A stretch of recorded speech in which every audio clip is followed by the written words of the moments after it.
हमारा corporate reporting में ना जो सबसे आसान चैप्टर है, हम उसके ऊपर जाते हैं। One of the easiest chapter और वन ऑफ द आसान स्टैंडर्ड जो है उसको हम डिस्कस कर लगे हैं। और वो है हमारा IAS 21।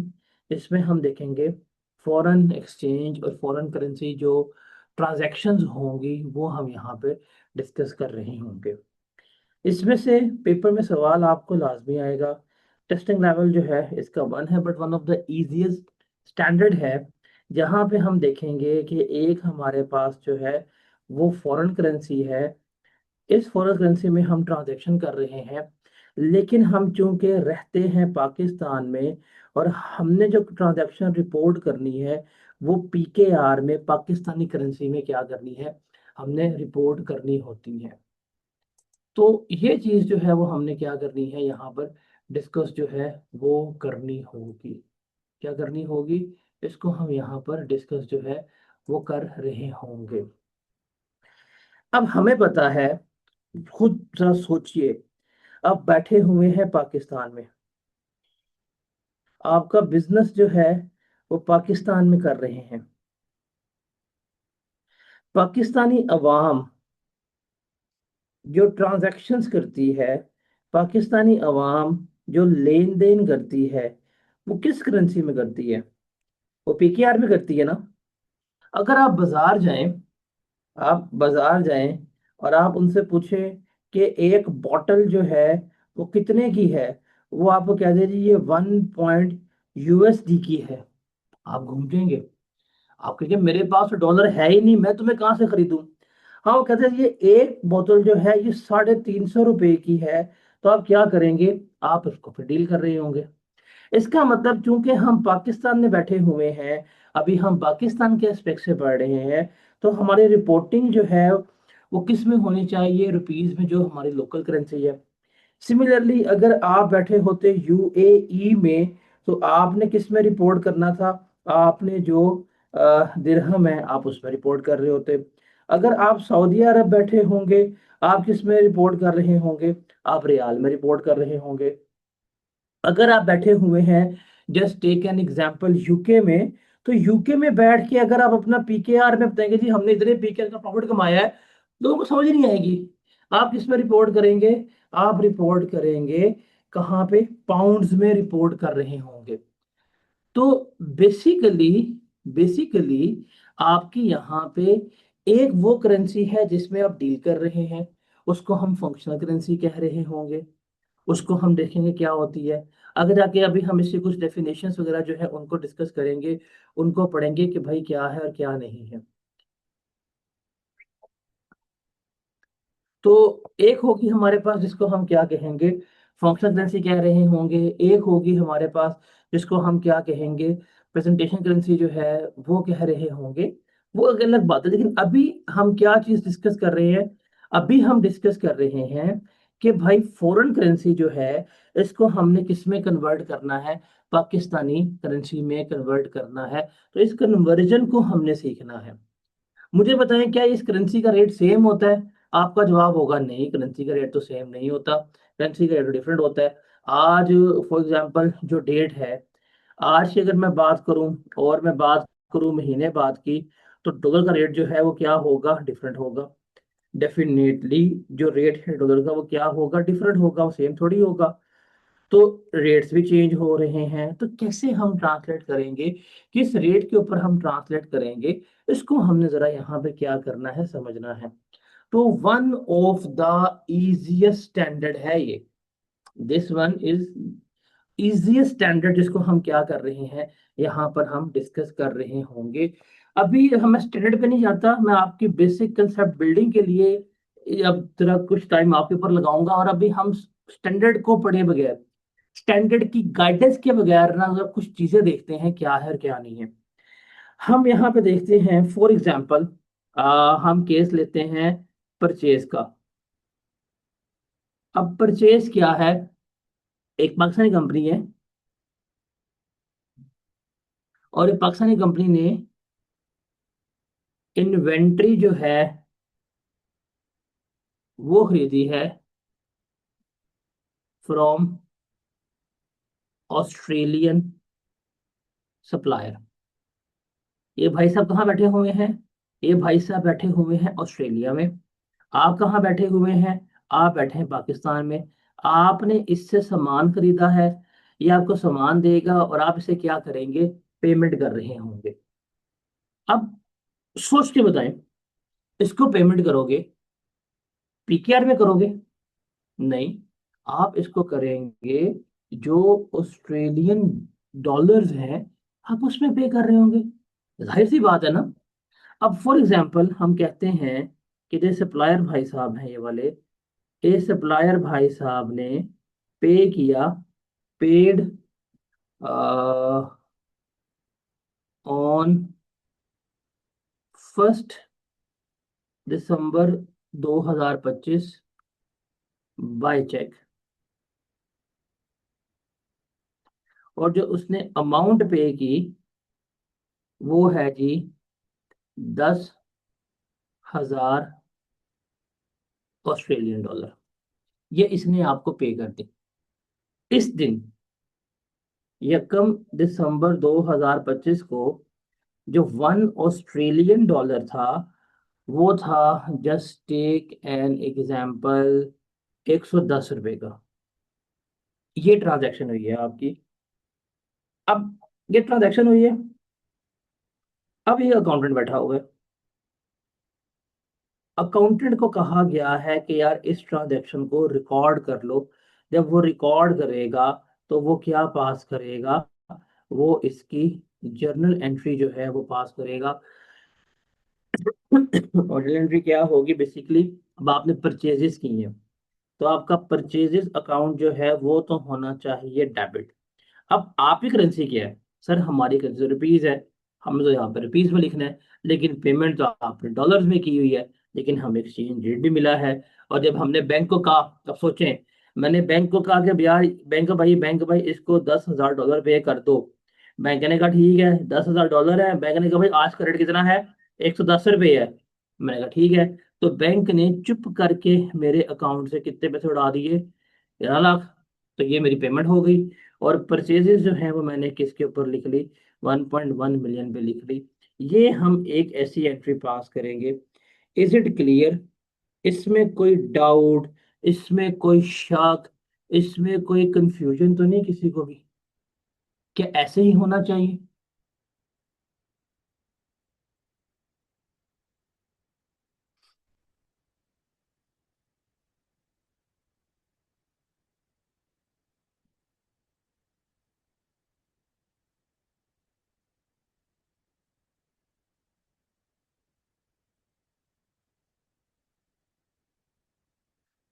अब ये सिनेरियो जो है ना, ये मैंने लिखा आपके साथ, same date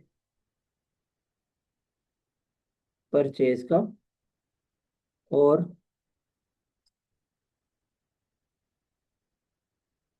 same date payment का।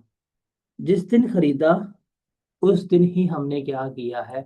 पे किया है। जिस दिन खरीदा उस दिन ही हमने क्या किया है? पे किया है। ये क्लियर है ना आप लोगों को?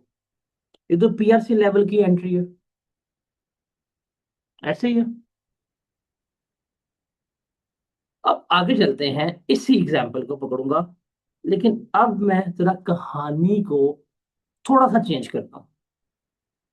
कहानी को थोड़ा सा चेंज करता हूँ। क्या? कि हमारी जो परचेज डेट है, क्या, जो हमारी परचेज डेट है और जो हमारी पेमेंट डेट है, ये बराबर नहीं है, अलग डेट है। खरीदा किसी और दिन था और पेमेंट जो है वो हमने क्या की है? वो हमने किसी और दिन की है। तो ये दो डेट्स हैं जिस पे हम क्या कर रहे हैं? इसको लेके चल रहे होते हैं। सेम एग्जांपल को जो अभी हमने यहाँ पे डिस्कस की थी, इसी एग्जांपल को मैं लेके चलता हूँ। पाकिस्तानी कंपनी ने ऑस्ट्रेलियन सप्लायर से सामान लिया 10,000 डॉलर का, 1 दिसंबर 2025 को। तो उस एग्जांपल को लेते हैं। एक पाकिस्तानी कंपनी है, पाकिस्तानी कंपनी ने बॉट गुड्स ऑन क्रेडिट, उधार के ऊपर क्या किए हैं, कुछ गुड्स लिए, इसके ऊपर किससे, फ्रॉम ऑस्ट्रेलियन सप्लायर, किससे लिए हैं जी, ऑस्ट्रेलियन सप्लायर से। कितने की, फोर, ओ, ये लिए हैं उसने फॉर 10,000 ऑस्ट्रेलियन डॉलर, और ये लिए हैं जी उसने ऑन 1 दिसंबर 2025। वही एग्जाम्पल जो उसने हमें क्या की है, वो उसने हमें यहाँ पर बताई हुई है। हमने कहा ठीक है। अब हम चलते हैं आगे, यहाँ पे लेते हैं and Pakistani company paid to supplier on 22 December 2025। अब यहाँ पे मैं लिख लेता हूँ एक्सचेंज रेट।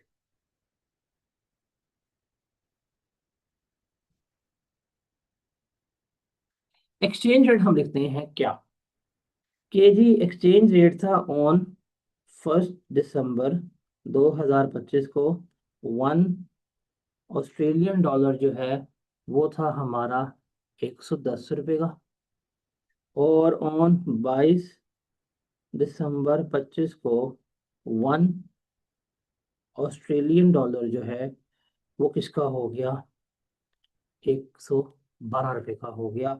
सर ये सिनेरियो है हमारा, हमने क्या करना है, अब हमने इसका अकाउंटिंग ट्रीटमेंट जो है वो करना है, देखना है कि हमने अपनी बुक्स में इसको किस तरह से लेके चलना है, हमने अपनी बुक्स में इसको किस तरह से लिखना है, इसे हम क्या करेंगे, यहाँ पर डिस्कस जो है वो कर रहे होंगे। Got it. तो यहाँ पे अब दो इवेंट्स हैं, यहाँ पे दो इवेंट्स है। इवेंट नंबर 1 जो है that is related to the purchase, event number 2 जो है that is related to the payment. ये और ये दोनों जो हैं वो हमारे डिफरेंट डेट्स के ऊपर हुए हैं। अब चूंकि डेट भी डिफरेंट है तो हमारा एक्सचेंज रेट भी क्या है, डिफरेंट है, ये चीज़ हमें पता होनी चाहिए। अब हम इसको ज़रा यहाँ पे रिकॉर्ड करते हैं। पहले बात करते हैं 1 दिसंबर 2025 को, जब हमने खरीदारी की, जब हमने उधार के ऊपर सामान खरीदा, करेंसी जो है वो तो हमारी रुपीज है, हमने पेमेंट तो की नहीं है, हमने तो सिर्फ सामान लेके आ गए हैं। तो जब हमने सामान लिया तो हमारी एंट्री होगी, परचेजेज अकाउंट डेबिट हो जाएगा। कितने का सामान है जी, 10,000 का सामान है। इस दिन रेट क्या था, जिस दिन सामान लिया उस दिन रेट था 110 का, तो हमने 11 लाख से अपने परचेजेस जो है वो डेबिट किए, या कोई पे किया, कुछ भी पे नहीं किया। पे कर देंगे जी, पे कर देंगे। तो ये तो हमारी क्या बन गई है, ये हमारी लाइबिलिटी बन गई है। क्या बन गई, लाइबिलिटी बन गई। 11 लाख रुपए की हमने अपनी क्या कर दी, लाइबिलिटी डिक्लेयर कर दी। हमने यहाँ पे क्या कर दी है, हमने इस अमाउंट के ऊपर अपनी लाइबिलिटी जो है वो क्या कर दी है, क्रिएट कर दी है। इस डेट तक क्लियर है आप लोगों को, इस डेट तक जो एंट्री हमने पास की है वो आप सबको क्लियर है। अब ये जो लाइबिलिटी हमने डिक्लेयर क्रिएट की है, पेमेंट भी तो करनी है। ये जब परचेज किया, इस डेट के ऊपर जो उसकी अकाउंटिंग एंट्री होनी चाहिए वो हमने क्या कर दी, रिकॉर्ड कर दी। अब जब पेमेंट करने जा रहे हैं तो डेट ऑफ इसके ऊपर, जो पेमेंट के ऊपर हमने देखा कि हमने 22 दिसंबर को पेमेंट करनी है। देखिए जब इस तरह के कॉन्ट्रैक्ट होते हैं, आपने आज $10,000 का सामान लिया है, तो जब आप उसको पेमेंट करने जाएंगे तो आप उसको $10,000 ही पे करेंगे। ऐसा ही होगा ना?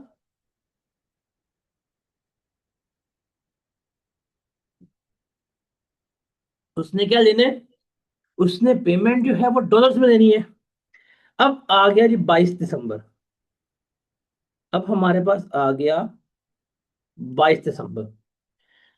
22 दिसंबर को उसने सुबह फोन खड़का दिया, भैया पेमेंट कर दो। मैंने कहा सर अभी सब्र करें, सब्र करें। बस बैंक सुबह जा रहा हूँ उठ के, मैं बैंक पहुंच के अभी आपको $10,000 की पेमेंट करता हूँ।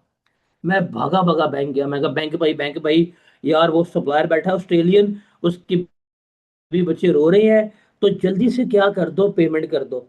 बैंक ने कहा सर कितनी पेमेंट करनी है? मैंने कहा जी $10,000। वो लगा मसला ही कोई नहीं। बैंक ने फौरन क्या किया, $10,000 को पकड़ा, उसने कहा जी आज का रेट क्या है? मैंने कहा आज का रेट? उसने कहा सर आपको पता हो तो आपका ये रेट चेंज होते हैं, डेली रेट भी चलते हैं। अगर आपने कॉर्पोरेट रिपोर्टिंग पढ़ी होती तो आपने IS 21 पढ़ा होता तो पता होता। मैंने कहा हाँ हाँ पढ़ा, पता है मुझे। क्या रेट है आज का?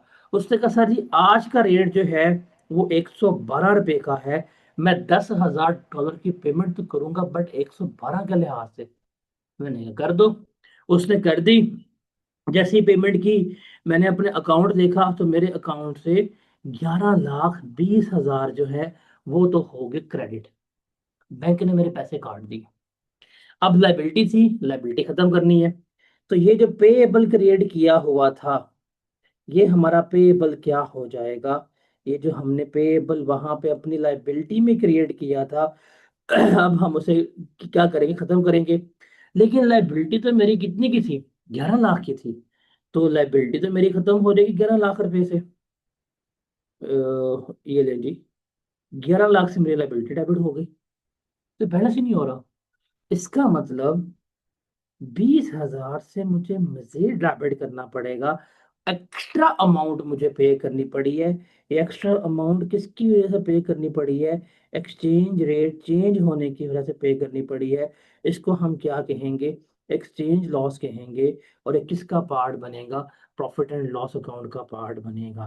तो इसका मतलब जो हमारा एक्सचेंज रेट का डिफरेंस आया, जो हमारा एक्सचेंज रेट का डिफरेंस आया, उस एक्सचेंज रेट के डिफरेंस की वजह से जो हमें एक्स्ट्रा पे करना पड़ गया, जो एक्स्ट्रा पे करना पड़ गया, वो मेरा क्या कहलाएगा? एक्सचेंज लॉस कहलाएगा। और एक इसका पार्ट बनेगा, ये हमारा प्रॉफिट एंड लॉस अकाउंट का पार्ट बन रहा होगा। Is that clear? अभी तक हमने कोई स्टैंडर्ड की वो एड़ी तिरछी अंग्रेजी जो है वो डिस्कस नहीं की। मैं एक जेनेरिक सी बात डिस्कस कर रहा हूँ। और मेरे ख्याल से जेनेरिक सी बात जो है वो किसी भी आप नॉन सीए स्टूडेंट को ही बताएंगे तो वो भी अंडरस्टैंड कर लेगा कि हाँ यार ये तो ऐसे ही हो है। तो ये तो बड़ी सादा सी बात हमने की है कि यार इस तरह से हमसे क्या कर रहे होंगे, लेकर चल रहे होते हैं। ऐसे ही है। तो कोई हमने अभी फैंसी बात नहीं की, कोई मैंने आपको स्टैंडर्ड के पैरा वर्किंग्स कुछ भी नहीं कराई। सिंपल एक परचेज की बात की है, और एक हमने क्या की है, पेमेंट की बात की है। ये क्लियर आप लोगों को?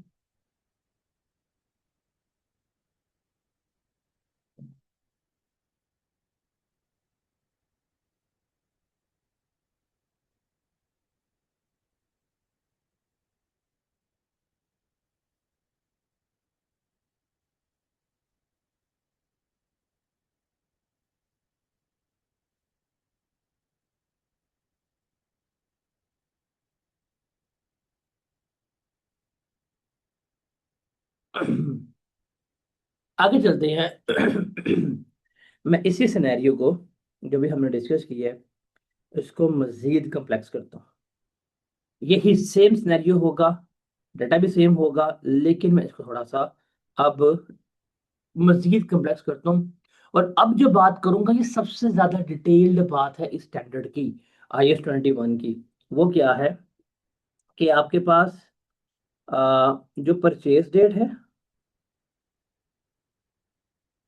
जो क्या है आपकी परचेज डेट है, और जो पेमेंट डेट है, एक ये बराबर नहीं है, नंबर वन। और नंबर टू जो है, यहाँ पे आपका ईयर एंड का इम्पैक्ट भी आ रहा है। क्या आ रहा है? ईयर एंड का इम्पैक्ट भी आ रहा है। तो जरा इसको देखते हैं कि क्या है और किस तरह से करनी है, क्या है और किस तरह से हम इसे कर रहे होंगे, इसको देखते हैं। सेम एग्जांपल हम कैरी करते हैं। क्या वही आपके पास एक पाकिस्तानी कंपनी है, उसने जी गुड्स जो हैं वो उसने खरीदी हैं 10,000 ऑस्ट्रेलियन डॉलर की ऑन 1 दिसंबर 2025। और इस दिन जो एक्सचेंज रेट था, 1 ऑस्ट्रेलियन डॉलर जो है वो कितने का है? 110 रुपये का है। और ये इसने ली हैं ऑन क्रेडिट। ठीक है। अब ये ठीक है, ये आपका ये सफर आ गया। आपके पास आ गया जी, फाइनेंशियल ईयर एंड हो गया आपका। आपका ईयर एंड हुआ 31 दिसंबर 2025 को। अब ईयर एंड हुआ, उस दिन था 1 ऑस्ट्रेलियन डॉलर 106 रुपये का। क्या? 106 रुपये का। फिर Pakistani company paid to supplier on 22 January 2026। और इस दिन से पेमेंट की तो 1 ऑस्ट्रेलियन डॉलर था 122 रुपये का। अब ये कहानी है, इसको हमने क्या करना है? इसको हमने अब सारा रिकॉर्ड करना है। इसको हमने क्या करना है? रिकॉर्ड करना है। इसको देखना है। अब यहाँ पे तीन बातें हैं। एक, नंबर वन, जब ट्रांजैक्शन हुई। नंबर टू, हमारे पास ईयर एंड आया। नंबर थ्री, जब हमारे पेमेंट हो गई। तीन इवेंट्स जो हैं वो हमारे बन रहे हैं, इनको हमने क्या करना है? रिकॉर्ड करना है। अब इनको जरा हम वन बाय वन जो है वो रिकॉर्ड करते हैं। नंबर वन, पहला जो इवेंट है हमारा 1 दिसंबर 2025 को हुआ हमारे पास। ये डेबिट आ गया, ये क्रेडिट आ गया, ये हमारे पास क्या आ गया? रुपीस आ गया। हमने सामान लिया 110 के हिसाब से। यहाँ पे आ गया जी हमारे पास परचेजेस।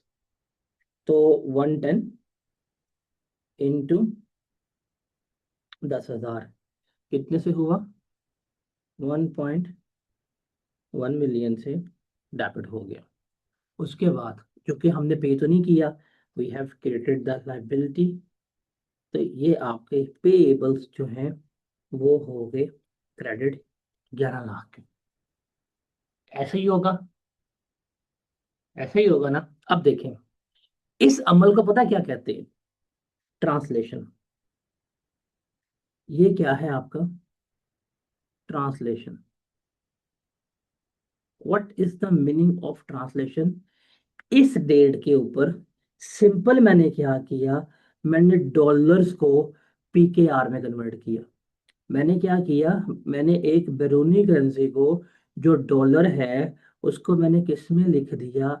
उसको मैंने पाकिस्तानी रुपीस में लिख दिया। इसको हम क्या कहेंगे? ट्रांसलेशन कहेंगे। क्या कहेंगे? ट्रांसलेशन कहेंगे। ये क्लियर है? ये क्लियर है?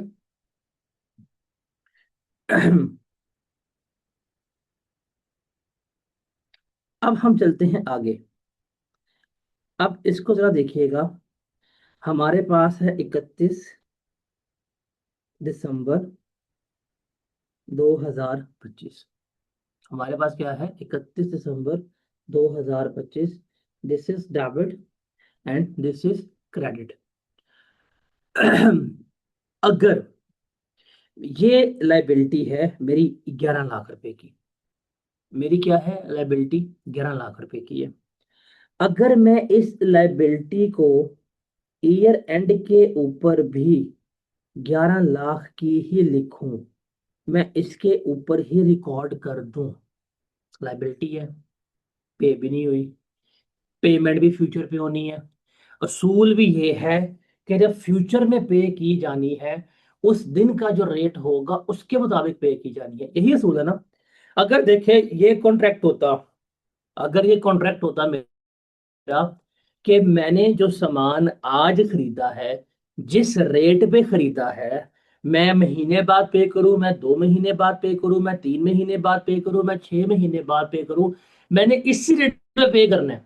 मैंने अगर 110 का लिया है तो मैंने 110 का ही पे करना है। अगर ये एग्रीमेंट है, ये सॉर्ट ऑफ अरेंजमेंट है, तो इस अरेंजमेंट का, इस एग्रीमेंट का कोई भी इस एक्सचेंज रेट चेंज होने से इम्पैक्ट आएगा? नहीं आएगा। भाई जब मैंने आपसे आज मुआयदा ही कर लिया कि मैं तुमसे सामान ले रहा हूं 110 का, मैं महीने बाद करूं, मैं 2 महीने बाद करूं, मैं 3 महीने बाद करूं, मैं 4 महीने बाद करूं, मैं 5 महीने बाद करूं, पेमेंट तुमसे मैंने 110 से करी, चाहे रेट जहां मर्जी निकल जाए, चाहे रेट 50 का हो, चाहे रेट 500 का हो, मैं तुम्हें पेमेंट 110 के से ही करूंगा। अगर ये कॉन्ट्रैक्ट है तो इस कॉन्ट्रैक्ट में तो कोई भी एक्सचेंज रेट का फ्लक्चुएट होना या ना होना मेरे लिए क्या हो रहा है, इररेलेवेंट हो रहा है। ऐसा है कि नहीं? इररेलेवेंट ही है ना ये। लेकिन क्या ये कॉन्ट्रैक्ट जो हमने किया है उसमें कोई ऐसी बात है? उसमें तो ऐसी कोई बात नहीं है। उसमें तो भाई सिंपल सी बात है कि जब पेमेंट जिस दिन करनी है ना, उस दिन का जो रेट होगा वो लगना है। क्या? पेमेंट जिस दिन करनी है उस दिन का जो रेट होगा वो लगना है। अब मैंने कहा ठीक है, उस दिन का रेट लगा लेते हैं। अगर ये सीन है तो मैंने जब खरीदारी की, मैंने अपनी लाइबिलिटी इस अमाउंट के ऊपर जो है वो रिकॉर्ड की। लेकिन जब मैंने ईयर एंड के ऊपर अपनी लाइबिलिटी रिकॉर्ड की, तो जब मैं अपनी लाइबिलिटीज जो हैं वो रिकॉर्ड कर कर बैठ गया और मैं देख रहा हूँ कि हाँ यार ये लाइबिलिटी जो है वो मैंने 11 लाख रुपए की रिकॉर्ड की हुई है, मैंने बड़े मजे लिख लिया। लेकिन यहाँ पे एक अकाउंटिंग का कंसेप्ट आता है, वो है प्रूडेंस। प्रूडेंस कहता है कि आपकी लाइबिलिटीज जो हैं वो ओवरस्टेट नहीं होनी चाहिए। क्या कहता है? कि आपकी जो लाइबिलिटीज हैं वो ओवरस्टेट नहीं होनी चाहिए, वो ज्यादा नहीं लिखनी चाहिए। जितना पे करना है उतना लिखो, बीच में लुच नहीं तलनी। वो ना हो कि या तो अपने लाइबिलिटीज को बहुत अंडरस्टेट कर लो, या अपने लाइबिलिटीज को बहुत ओवरस्टेट कर दो। दोनों नहीं करने। जो आपकी रियल फॉर्म है वो लिखनी है, जितने की जो चीज है वो लिखो, जो कैरिंग वैल्यू उनकी बनती है उसके ऊपर लिखो, कम ज्यादा नहीं करना आपने। हमने कहा अच्छा। उसने कहा अच्छा, ये बात है। अकाउंटेंट को कहा भाईजान इधर आओ जरा, अकाउंटिंग के steps तो ये कहते हैं। उसने कहा सर कोई मसला ही नहीं है। अच्छा, उसने मुझे कहा मुझे बताओ ईयर एंड पे रेट क्या है। उसने कहा सर रेट जो है ईयर एंड पे 106 है। मैंने कहा अच्छा 106 है, अगर 106 के हिसाब से हम अपनी लाइबिलिटी कैलकुलेट करें तो हमें कितने पैसे पे करने हैं। हमने कैलकुलेट किया तो अब हमें कितना पे करना चाहिए इस रेट के हिसाब से, 10,60,000। अब हमारा पेएबल कितना है? 10,60,000। और मैंने कितने का रिकॉर्ड किया हुआ है? 11 लाख का रिकॉर्ड किया हुआ है। अब जब मुझे पता है कि इसका फर्क आया, फॉर एग्जाम्पल अगर मैं आज के दिन पेमेंट करने जाऊं तो मैं 11 लाख पे करूंगा, 10,60 पे करूंगा? बताएं जरा। आज के दिन अगर मैंने पेमेंट करनी होती तो मैं 11 लाख पे करूंगा कि 10,60 पे करूंगा? मैं कम पे करूंगा, सारा पे करूंगा, सारा से कम पे करूंगा। तो सर जो आज की चीज है आज की रेट में लिखो ना, फिर किस पे लिखो? 10,60 पे लिखो। तो मैंने अपनी लाइबिलिटी कितने पे रिकॉर्ड की है? 11 लाख पे रिकॉर्ड की है। तो क्या मेरी लाइबिलिटीज यहाँ पे ओवरस्टेटेड नहीं है? क्या यहाँ पे मेरी लाइबिलिटीज जो है वो ओवरस्टेटेड नहीं हो रही? तो सर ये लाइबिलिटीज जो ओवरस्टेट हुई है, इसको सुकून से हम क्या करेंगे, रीअरेंज कर लेंगे। हम यहाँ पे लिख लेंगे रुपीज। अब कितनी अमाउंट बननी चाहिए हमारे हिसाब से लाइबिलिटी? 10,60,000 की। हमने कितने से रिकॉर्ड की हुई है? हमने रिकॉर्ड किया 11 लाख से। कितने से एक्स्ट्रा लाइबिलिटी है? 40,000 से। तो हम इसको 40,000 से अपने रिवर्स कर देंगे।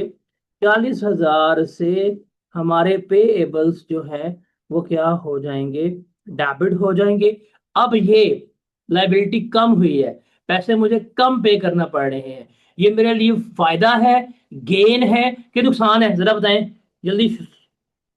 सोचे सोचे सोचे सोचे। ये गेन है, प्रॉफिट का वर्ड जिन्हें बोलिए ना, लंबिया भागे मारने में, मैंने स्क्रीन में घुस के मारना है आपको। गेन है कि लॉस है? गेन है, फायदा हुआ है ना। अब मुझे 11 लाख नहीं पे करने, मुझे कितने पे करने हैं? आई हैव टू पे ओनली 10,60,000। कितने कम पे करने हैं? 40,000 रुपए के। ये गेन हुआ है मुझे एक्सचेंज रेट के डिफरेंस की वजह से। तो इसको हम क्या करेंगे, इसको हम एक्सचेंज गेन कह देंगे। और ये हम लिख लेंगे 40,000 से, हम इसको रिकॉर्ड कर लेंगे। ये हम किस दिन इवेंट करेंगे? ईयर एंड के ऊपर करेंगे। इसको हम क्या कहेंगे? इसको हम कहेंगे रीट्रांसलेशन। क्या कहेंगे? रीट्रांसलेशन। ट्रांसलेशन क्या थी कि फर्स्ट टाइम कन्वर्ट किया, अब उसका रेट का इम्पैक्ट जो है वो मैं क्या कर रहा हूं, रिकॉर्ड कर रहा हूं। तो इसको हम इस तरह से लिख रहे होंगे। तो सर ये चीज जो है वो हम क्या करेंगे, रिकॉर्ड कर रहे होंगे इसी तरह से। Is it clear to everyone?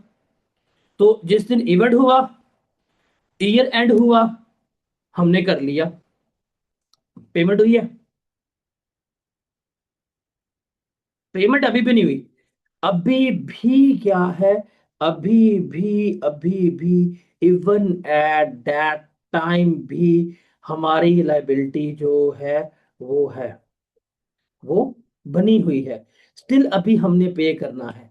पे हमने कब करना है? 22 जनवरी 2026 को। अब हम चले गए थर्ड इवेंट के ऊपर। अब हम चले गए हैं कब? थर्ड इवेंट के ऊपर। जो डेट आई है हमारे पास, दैट इज 22 जनवरी 2025, सॉरी 26। इस दिन हमने क्या करना है, पेमेंट करनी है। अब चूंकि एग्रीमेंट हुआ था कि सर मैं आपको 22 जनवरी को पे कर दूंगा। कितने पे करूंगा? सर $10,000 उस दिन जो रेट होगा पे कर दूंगा। जैसे 22 तारीख आई, मैं बैंक के पास गया। मैंने कहा बैंक भाई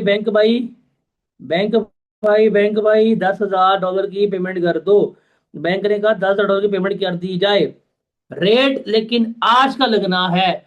मैंने कहा आज का रेट क्या है? उसने कहा सर जी आज का रेट है 120 रुपये। मैं कहा ताडा बेड़ा करके यही जीता है। उसने कहा सर जी रेट तो यही है, आपने कोई कॉन्ट्रैक्ट नहीं किया था, आपका था उस दिन की पेमेंट होनी है, आज का रेट ये है। तो बैंक ने मेरे अकाउंट से 12,20,000 जो है वो क्या कर दिए, उड़ा दिए। क्या किए? 12,20,000 उड़ा दिए। पेमेंट हो गई, लाइबिलिटी खत्म हो गई है। लाइबिलिटी खत्म हो गई है ना। अब सवाल ये है, लाइबिलिटी खत्म होगी, पेमेंट होगी, किस अमाउंट से लाइबिलिटी खत्म हुई है? जब मैंने इनिशियल लाइबिलिटी रिकॉर्ड की थी वो मैं 11 लाख में रिकॉर्ड की थी। लेकिन जब मैंने रीट्रांसलेट किया तो देखें मेरी इनिशियल लाइबिलिटी किसके ऊपर रिकॉर्ड हुई थी? 11 लाख रुपए की रिकॉर्ड हुई थी। लेकिन चूंकि मुझे एक्सचेंज रेट का बेनिफिट मिला, मैंने 40,000 से अपनी लाइबिलिटी जो है वो कम कर दी थी। देखें ये वाली एंट्री मैंने ये पास की, ये वाली एंट्री मैंने ये पास की। जब मैंने ये कर दी तो मेरी लाइबिलिटी कितनी की थी? मेरी लाइबिलिटी जो है वो 10,60,000 की क्रेडिट थी। अब ये लाइबिलिटी थी जब मैंने पेमेंट की, बैंक ने पेमेंट की 12,20,000 रुपए की। लाइबिलिटी मेरी कितने की लिखी हुई थी ईयर एंड के ऊपर? 10,60,000 रुपए की। तो लाइबिलिटी जो मेरे पेएबल्स है वो तो जाएंगे किस अमाउंट से? वो जाएंगे 10,60,000 से। और अब मुझे कितने के पड़ गए? 10,60,000 देना था मैंने, लेकिन इन सारे एक्सचेंज रेट की वजह से मुझे देने पड़ गए 12,20,000। एक्स्ट्रा मुझे कितने देने पड़ गए? एक्स्ट्रा देने पड़ गए हैं मुझे 1,60,000। ये मेरा क्या कहलाएगा? एक्सचेंज लॉस कहला रहा होगा। तो इस तरह से हम इस कहानी को लिखेंगे। तो इस वक्त जो मैंने आपसे डिस्कस किया है, this is the complete standard जो हमने यहाँ पे देखना है। ट्रांसलेशन, रीट्रांसलेशन, गेन, लॉस, ये सारा कुछ हमने देखना है। और एंड पे हमने इसको प्रेजेंट कैसे करना होता है, उस चीज को हमने क्या करना है यहाँ पर डिस्कस आउट करना होता है। कुछ फैंसी अंग्रेजी कुछ नहीं पढ़ाई, स्टैंडर्ड की एबीसी भी नहीं पढ़ाई होगी, लेकिन जितना करा दिया आपको, सामने कोई एक सवाल लिख दो, आप सॉल्व कर सकते हैं। तो ये सारी कहानी समझ आई आप लोगों को?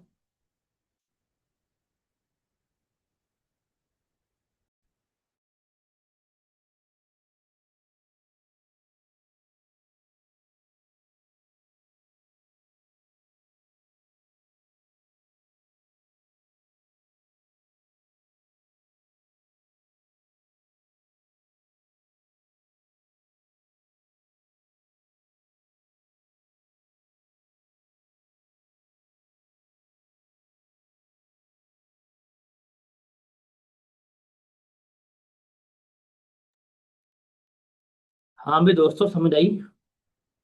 इजी है कि मुश्किल है?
इसको नोट कर लें, ये जो एग्जाम्पल एज ऑफ नाउ लिख के स्क्रीन पे, इसको नोट करने कर लें, फिर हम आगे चलते हैं। फिर हम सेल्स की बात करते हैं।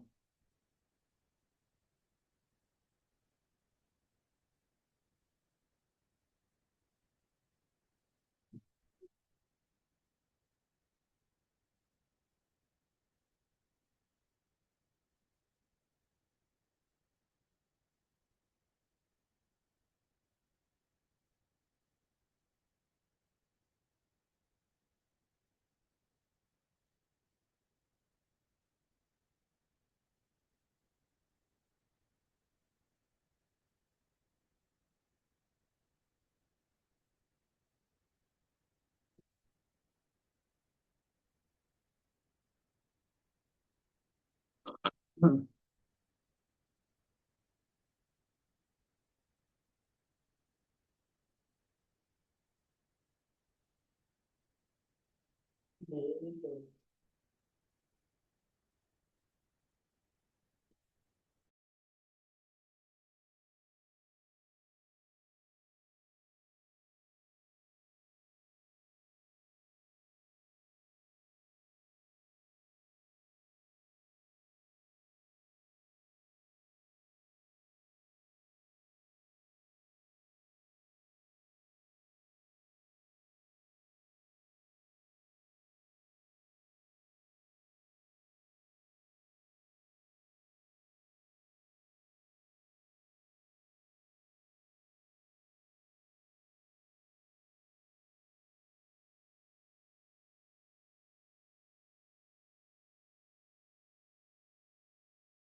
हाँ भी दोस्तों, क्लियर है ये?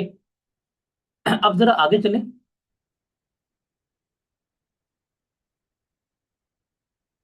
सेल्स की बात करें।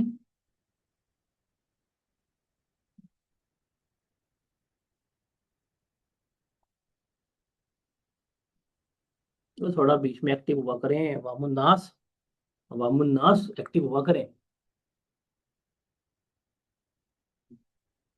आप तो वैसे ही बुजुर्ग हो गए हुए हैं।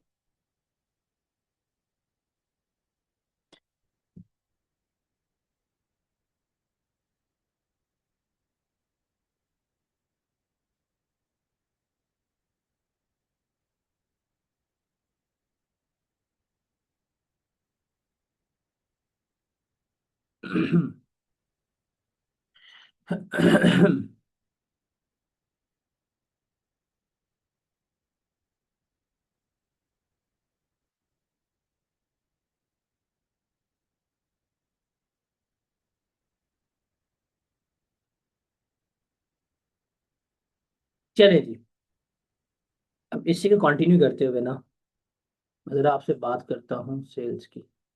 ये हमने सारी कहानी देख ली थी परचेज की। अगर हम फॉरेन करेंसी में परचेज कर सकते हैं तो हम फॉरेन करेंसी में सेल भी कर सकते हैं।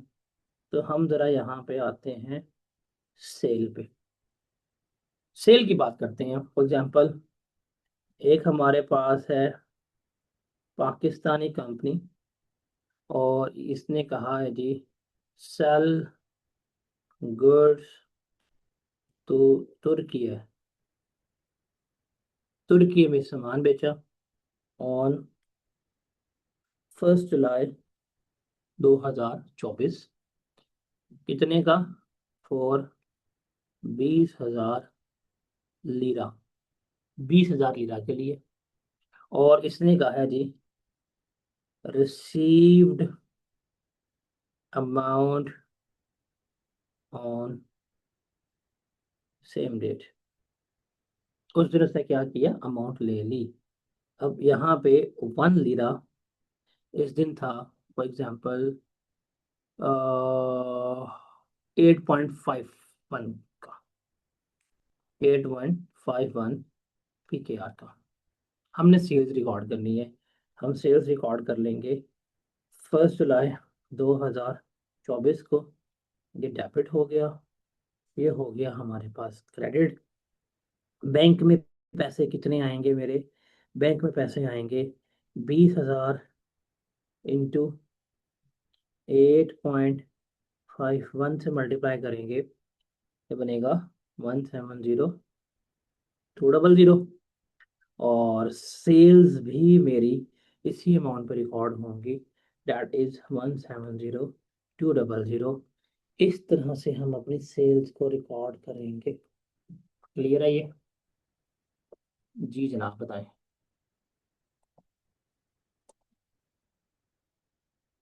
क्लियर है?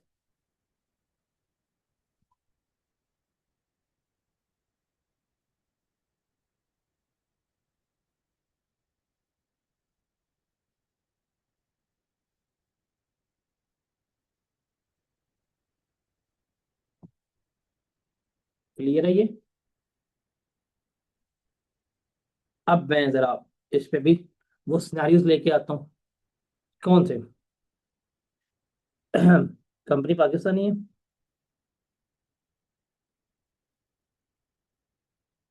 सेल किया जी इसने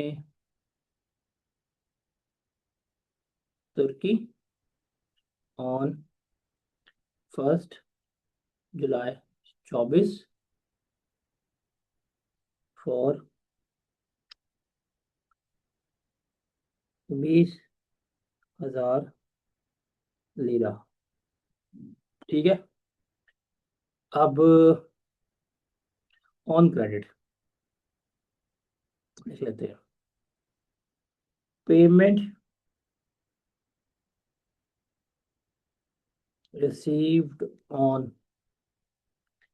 15 अगस्त 2024। ये हमें मिल गई है। और इसमें exchange rate on 1 July 2024 1 lira is equal to 8.51। On 15 August 2024 1 lira is equal to 9.85। ये इसने हमें यहाँ पर बता दिया। हम इसको ट्रांसलेट कर लेते हैं। पहले हम करेंगे ट्रांसलेशन, ये सारी बात को मतलब रिकॉर्ड करना। 1 जुलाई 2024 को जो कि हमने उधार पे बेचा है तो हमारी सेल्स रिकॉर्ड होगी। सेल्स हो जाएगी हमारी credit, that is 20,000 multiply by 8.51। ये बनेगी 1,70,200 की। और इस पे मेरे जो रिसीवेबल्स हैं 170 200 के मैं वो क्रिएट करूंगा। एक तो मेरे पास ये आ जाएगी। ठीक है जी। ये जो हमें सेल्स होगी रिकॉर्ड, अब है डेट ऑफ पे, अमाउंट जब रिसीव होगी। 15 अगस्त को जब मैं सुबह उठूंगा तो मुझे एक नोटिफिकेशन आया होगा कि आपके बैंक में इतनी अमाउंट हो गई है क्रेडिट। अब मैं उसकी अगर बात करूं, जब बैंक की अमाउंट क्रेडिट होगी, 20,000 लीरा मुझे मिलने थे, वो भाई साहब ने मुझे भेज दिए। जिस दिन भेजे उस दिन रेट जो है वो 9.58 है। तो ये बनेगा 9.58, ये बनेगा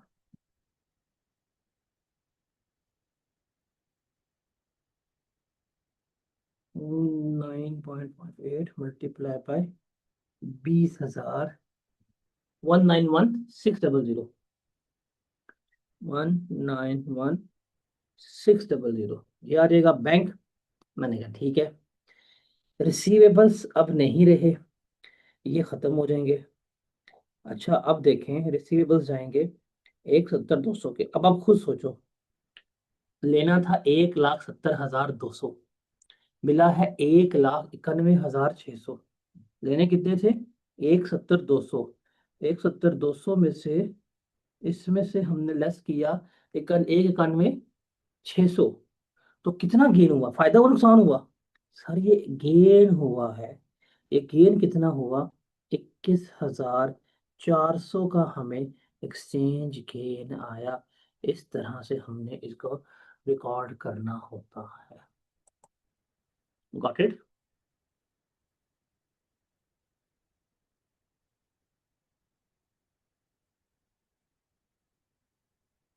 गॉट इट?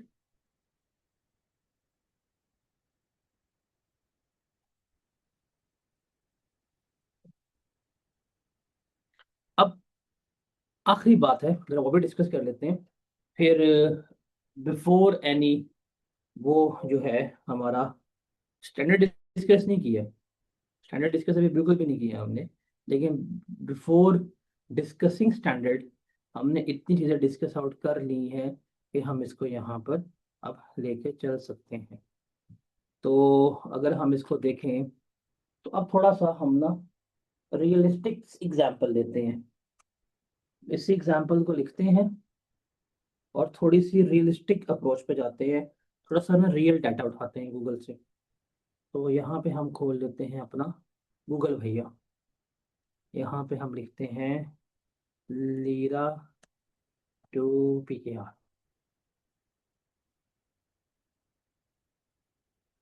अब इसमें हम जाते हैं 1 मंथ 1 ईयर, मैक्सिमम चले जाता है।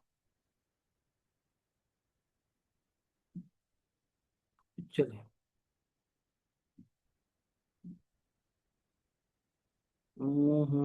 यहाँ पे अगर आप देखेंगे तो हम डेट लेते हैं, फॉर एग्जांपल 1 दिसंबर। दिसंबर आ गया, तो 1 दिसंबर को रेट है 6.60। क्या रेट है 1 दिसंबर को? 6.60। तो वही हम एग्जाम्पल जो है उसे क्या करते हैं, कंटिन्यू करते हैं।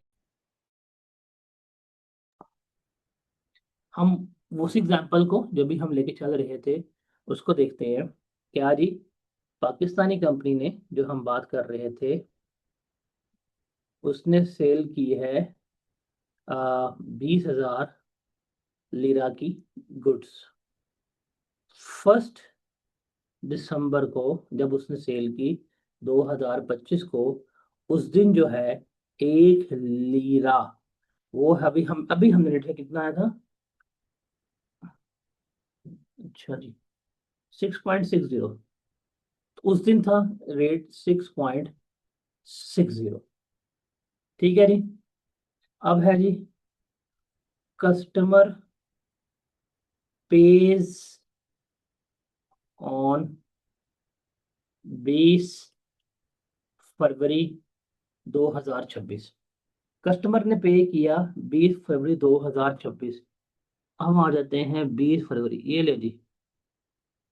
सर जी 20 फरवरी को रेट है 6.37। रियल डाटा, बिल्कुल रियल डाटा निकाल रहा हूँ आपसे।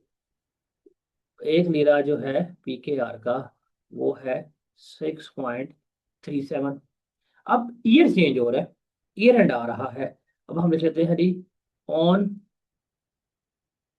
Year end, that is 31 December 2025 को भी हम रेट ले लेते हैं 1 लीरा का। कितना बनेगा? 31 दिसंबर 2025, 31 दिसंबर 2025 को, ओहो, 6.51 है, हम लिख सकते हैं 6.51। सर ये बिल्कुल रियलिस्टिक डाटा जो है अभी मैंने आपके सामने निकाला एक्सचेंज रेट का। अब हम इसको ट्रांसलेट भी कर लेते हैं, हम इसको रीट्रांसलेट भी कर लेते हैं, और हम देखते हैं कि कैसे हमने इसको लिखना है। तो देखते हैं जी, यकम दिसंबर 25 को जब हमने सेल्स हमने की हैं चूंकि उधार के ऊपर, तो यहाँ पे आ जाएगा, सॉरी डेबिट आना था, डेबिट, ये आना था क्रेडिट, और यहाँ पे आना है आपका रुपीस। तो डेटर हमारा होना चाहिए रिसीवेबल्स डेबिट, और सेल्स जो है वो होनी चाहिए हमारी क्या, क्रेडिट। तो सेल्स की अगर हम बात करें तो 6.60 के हिसाब से है ना, 6.60 इंटू हम करेंगे 20,000, तो ये कितनी बनेगी? अभी हम देख लेते हैं, 6.60 इंटू 20,000, 6.60 इंटू 20,000, सर ये 1,32,000 का क्या बनेगा, हमारी सेल्स बनेगी।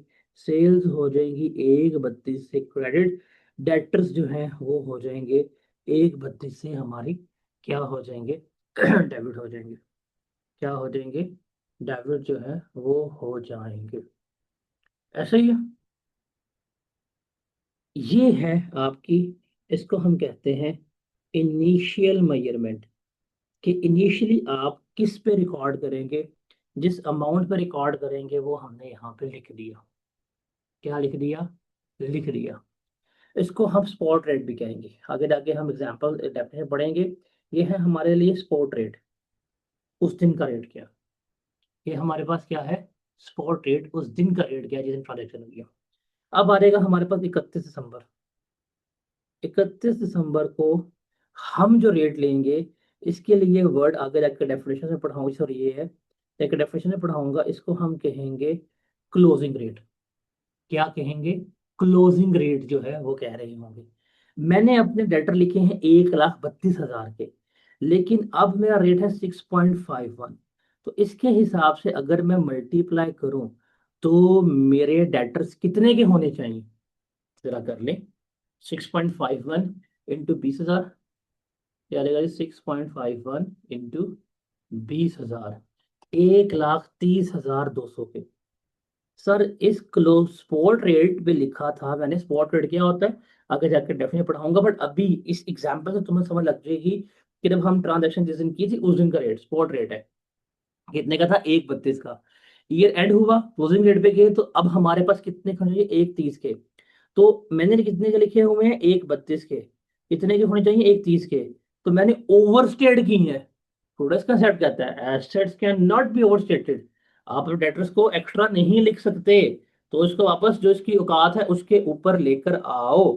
तो 1,32 से उठाएंगे, 1,32 से उठा के अगर मैं 1,30,200 पे लेके आता हूँ, 1,32 से उठा के अगर मैं 1,30,200 पे लेके आता हूँ, तो 1,800 रुपए का मुझे क्या हो रहा है, यहाँ पर नुकसान हो रहा है। तो डेटर्स मेरे क्या होंगे इस डेट पे, अब मुझे 1,32 नहीं मिलेगा, मुझे 1,30,200 मिलेगा। तो डेटर्स मुझे क्या करने पड़ेंगे, रीट्रांसलेट करने पड़ेंगे, मैं इनको वापस लेके जाऊंगा।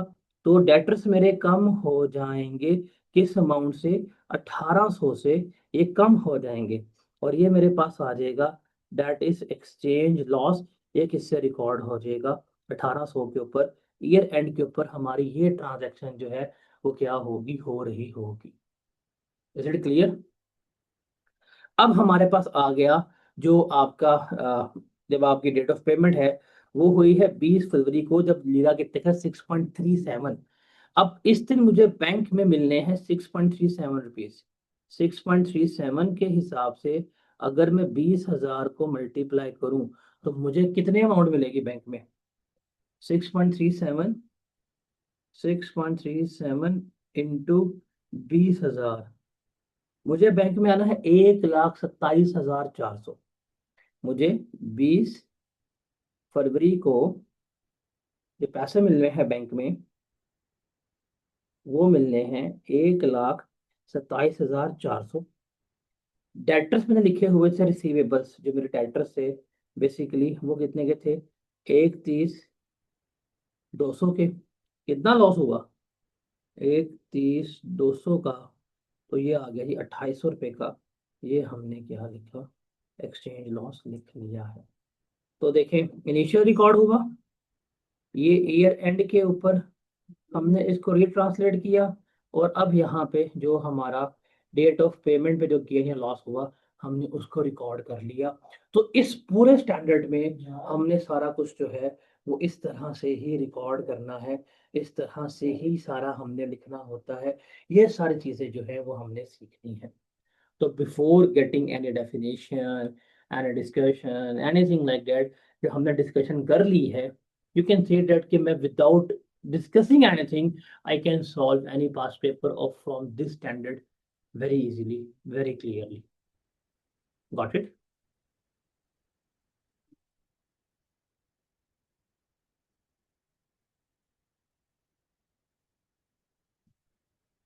अब नेक्स्ट लेक्चर में फिर जो होगा हम आएंगे ऑन स्टैंडर्ड, हम डिस्कस करेंगे ये सारा कुछ, इनिशियल ट्रीटमेंट क्या, सेटल ट्रांजैक्शन, ट्रांजैक्शन की टाइप्स क्या होती हैं, ये सारा कुछ डिस्कस करेंगे। आगे कुछ थ्योरेटिकल डिस्कशन हमारी ज़्यादा होंगी, लेकिन बुनियाद बेस फाउंडेशन जो है वो हमारी यही है जो हमने यहाँ पे क्या की है, डिस्कस की।